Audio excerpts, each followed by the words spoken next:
ओम गणेश। श्रावण मास में आने वाली संकष्टी चतुर्थी की कथा। संकष्टी गणेश चतुर्थी व्रत प्रत्येक मास के कृष्ण पक्ष की चतुर्थी को किया जाता है। श्रावण मास के कृष्ण पक्ष की चतुर्थी को किया जाने वाला व्रत श्रावण संकष्टी गणेश चतुर्थी व्रत कहलाता है। भविष्य पुराण में कहा गया है कि जब मन संकटों से घिरा महसूस करे तो गणेश चतुर्थी का व्रत करे। इससे कष्ट दूर होते हैं और धर्म, अर्थ, मोक्ष, विद्या, धन व आरोग्य की प्राप्ति होती है। श्रावण मास गणेश चतुर्थी की व्रत कथा शुरू करते हैं। ऋषिगण पूछते हैं कि हे स्कंद कुमार, दरिद्रता, शोक, कुछ आदि से विकलांग, शत्रुओं से संतप्त, राज्य से निष्कासित राज, सदैव दुखी रहने वाले, धनहीन, समस्त उपद्रवों से पीड़ित, विद्याहीन, संतानहीन, घर से निष्कासित लोगों, रोगियों एवं अपने कल्याण की कामना करने वाले लोगों को क्या आप उपाय करना चाहिए जिससे उनका कल्याण हो और उनके उपरोक्त कष्टों का निवारण हो। यदि आप कोई उपाय जानते हो तो उसे बतलाइए। स्वामी कार्तिकेय ने कहा, हे ऋषियों, आपने जो प्रश्न किया है उसके निवारणार्थ मैं आप लोगों को एक शुभदायक फल बतलाता हूँ, उसे सुनिए। इस व्रत के करने से पृथ्वी के समस्त प्राणी सभी संकटों से मुक्त हो जाते हैं। यह व्रत राज महापुण्यकारी एवं मानवों को सभी कार्यों में सफलता प्रदान करने वाला है। विशेषतया यदि इस व्रत को महिलाएं करें तो उन्हें संतान एवं सौभाग्य की वृद्धि होती है। इस व्रत को धर्मराज युधिष्ठिर ने किया था। पूर्व काल में राज्यच्युत होकर अपने भाइयों के साथ जब धर्मराज वन में चले गए थे तो उस वनवास काल में भगवान श्री कृष्ण ने उनसे कहा था।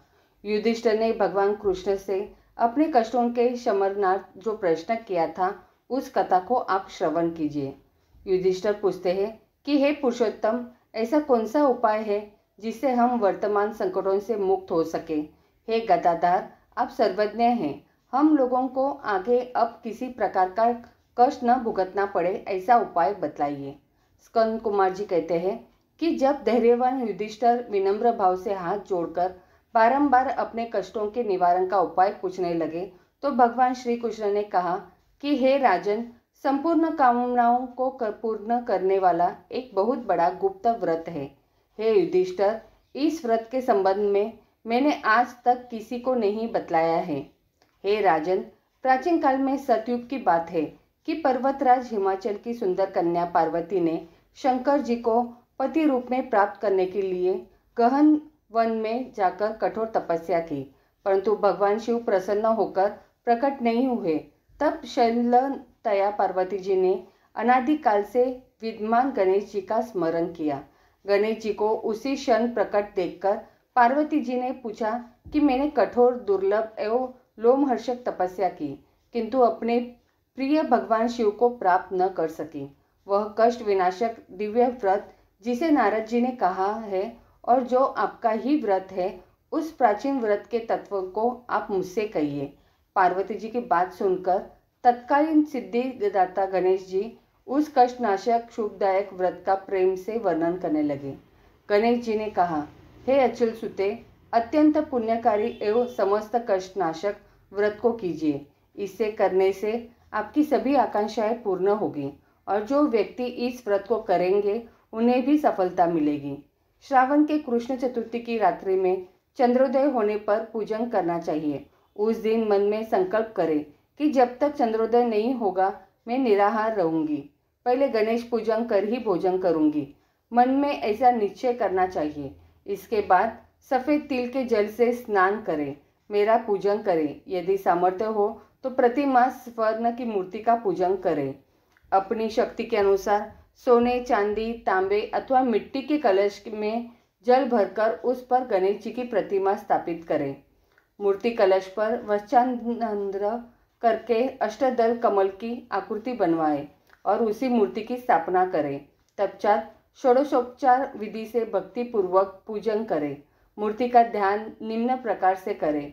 हे लंबोदर, 4 भुजा वाले, 3 नेत्र वाले, लाल रंग वाले, हे नीलवर्ण वाले, शोभा के भंडार, प्रसन्न मुख वाले गणेश जी, मैं आपका ध्यान करता या करती हूँ। हे गजानन, मैं आपका आह्वान करता या करती हूँ। हे विघ्नराज, आपको प्रणाम करती हूँ।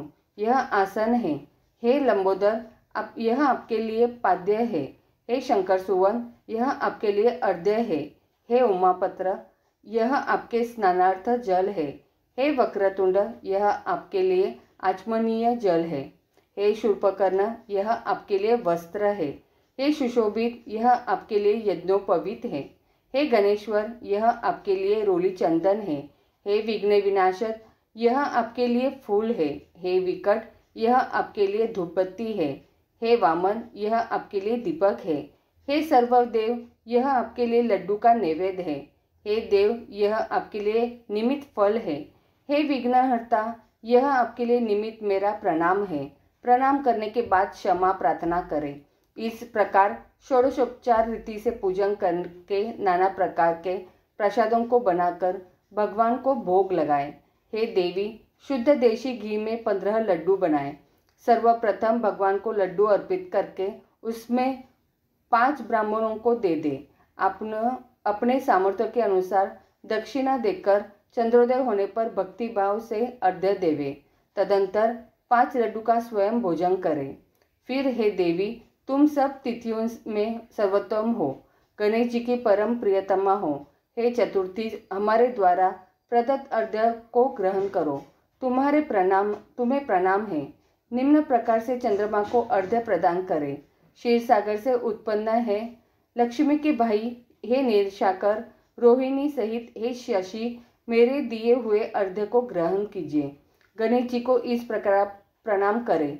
हे लंबोदर, आप संपूर्ण इच्छाओं को पूर्ण करने वाले हैं, आपको प्रणाम है। हे समस्त विघ्नों के नाशक, आप मेरी अभिलाषा को पूर्ण करें। तत्पश्चात ब्राह्मण की प्रार्थना करें। हे दिव्यराज, आपको नमस्कार है, आप साक्षात देव स्वरूप है। गणेश जी, प्रसन्नता के लिए हम आपको लड्डू समर्पित कर रहे हैं। आप हम दोनों का उद्धार करने के लिए दक्षिणा सहित इन 5 लड्डुओं को स्वीकार करें। हम आपको नमस्कार करते हैं। इसके बाद ब्राह्मण भोजन कराकर गणेश जी से प्रार्थना करें। यदि इन सब कार्यों के करने को शक्ति न हो तो अपने भाई बंधुओं के साथ दही एवं पूजन में निवेदित पदार्थ का भोजन करें। प्रार्थना करके प्रतिमा का विसर्जन करें और अपने गुरु को अन्न वस्त्रादि एवं दक्षिणा के साथ मूर्ति दे देवे। इस प्रकार से विसर्जन करें। हे देवों में श्रेष्ठ गणेश जी, आप अपने स्थान को प्रस्थान कीजिए एवं इस व्रत पूजा के फल को दीजिए। हे सुमुखी, इस प्रकार जीवन भर गणेश चतुर्थी का व्रत करना चाहिए। यदि जन्म भर न कर सके तो 21 वर्ष तक करें। यदि इतना करना भी संभव न हो तो 1 वर्ष तक 12 महीने के व्रत को करें। यदि इतना भी न कर सके तो वर्ष के 1 मास को अवश्य ही व्रत करें और श्रावण चतुर्थी को व्रत का उद्यापन करें।